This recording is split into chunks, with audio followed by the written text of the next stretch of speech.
How to fix TikTok profile view history not showing on your device. First of all, open your TikTok application by tapping on it. Now make sure that you are logged into your profile, then simply tap on your profile section over here. Now go to the hamburger menu over here. Now simply tap on settings and privacy. Then simply scroll down a bit, and under interaction panel here you'll find viewers option at the very end. So tap on viewers.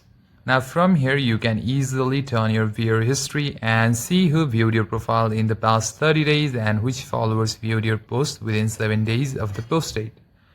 So in order to turn this on, simply tap on this, and there you have it. From now on, any people who will be seeing your profile, you will get the viewer history.